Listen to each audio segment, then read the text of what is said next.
I wasn't supposed to be there that late because my shift ended at 10. But the closing manager asked if I could stay back and help count inventory, and I said yes, since I needed the extra hours. And by the time we finished, it was past midnight, and she left before me because she lived closer. So I ended up locking the place alone. It was a small retail store in a strip mall, not isolated, but at that hour, everything around it was already shut down, and the parking lot lights were on, but half of them flickered, and there were only 3 cars left: mine, one near the pharmacy, and a van parked along the far edge. I noticed the van when I stepped out, but didn't think much of it because it wasn't running and had no headlights, and it was just sitting there. I locked the front door and checked it twice and started walking toward my car while pulling my keys out of my bag. And that was when I heard a door slide open from the side. I turned and looked at the van and saw that the side door was open now, and I didn't see him step out. And he was just there on the pavement, like I missed the moment he got down. He said, "Hey," and I stopped walking for a second because it caught me off guard, and he stayed where he was with one hand resting on the side of the van. He asked if the store was closed, and I nodded once and pointed back and said we had just shut down, and he looked past me toward the store and then back at me. He asked what time we opened tomorrow, and I told him 10, and I started walking again. He stepped away from the van and told me to wait, and I didn't stop this time and kept moving toward my car. He said he just needed something quick, and I told him I couldn't open it without turning around, and he said he was not asking me to open it. I reached my car and hit unlock, and the lights blinked, and I grabbed the handle and pulled the door open, and by then he was closer than before. He said he just needed me to check if we had something in stock, and I shook my head and started getting in and told him to come back tomorrow. His hand came up to the top of the door and stopped it from closing, not hard, but enough to hold it in place. I looked at his hand first and then at him, and he wasn't smiling.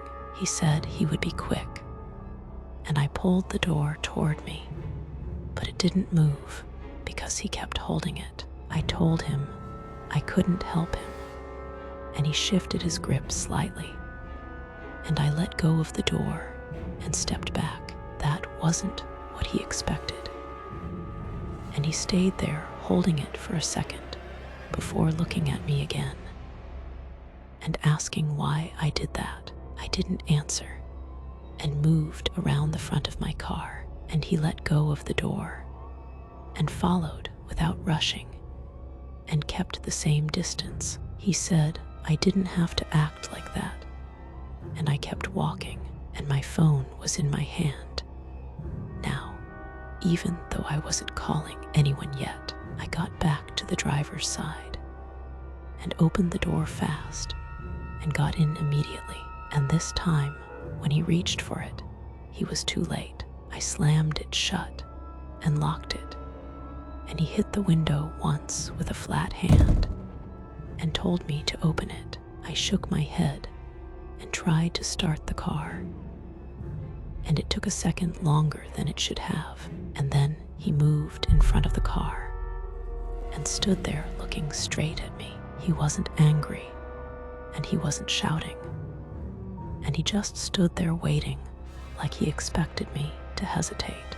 I didn't wait and put the car in reverse and backed up hard, and he stepped aside at the last second, and I didn't stop.